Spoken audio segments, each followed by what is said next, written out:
Hey, HT. Yeah? What you doing?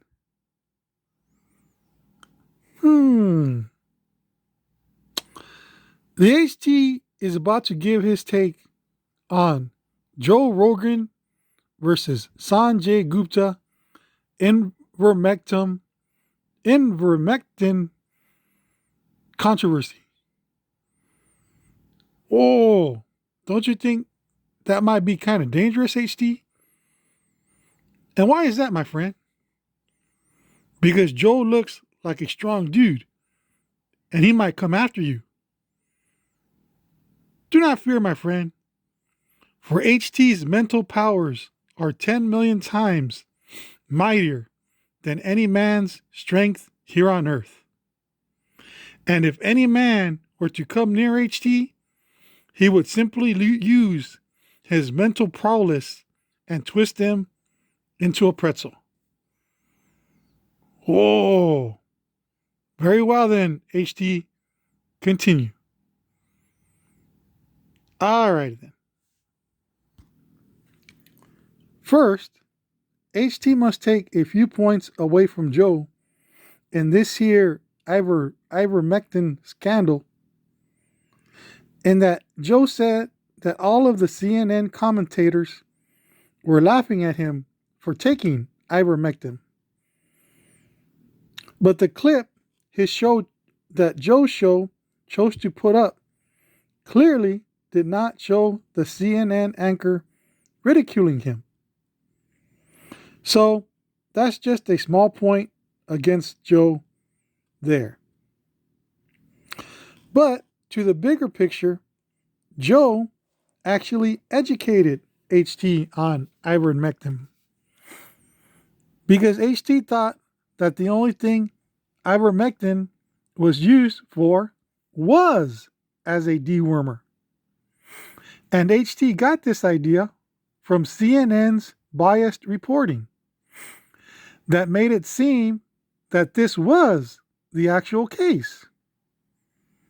And CNN also made it seem like anyone who did use the med for anything else was simply some sort of conspiracy theory wacko. But Joe Rogan, pointing out that his doctor actually prescribed the drug to him, got HT suspicious. HT was curious to know if Joe had just pressured his doctor to give him that particular med, or if there was an actual reason behind the prescription. So, HT simply Googled ivermectin as an antiviral, and what he found surprised him. There actually is quite a bit of evidence that it has antiviral properties. So prescribing it for COVID no longer seemed so controversial.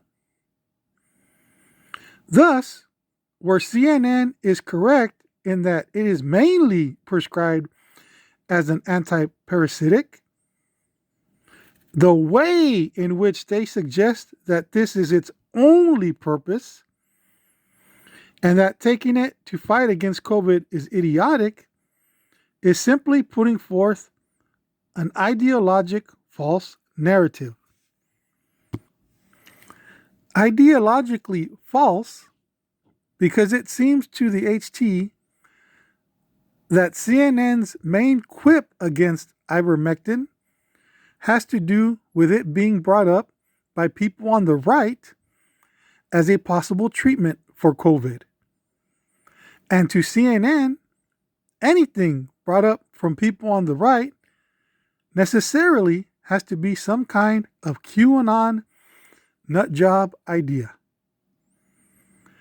CNN should have done its homework on ivermectin so as not to have been seen as so one-sided. Thus here, HT will raise Texas Joe's hand up in victory over CNN for this particular battle. But Having said all this, HT still believes the right to be on the wrong side of the overall COVID debate. HT is of the opinion that instead of using ivermectin to help treat your COVID once you get it, it is better to just take the vaccine and not to get the disease in the first place. Well, that's all for now, folks. Hope you enjoyed. This is HT signing out.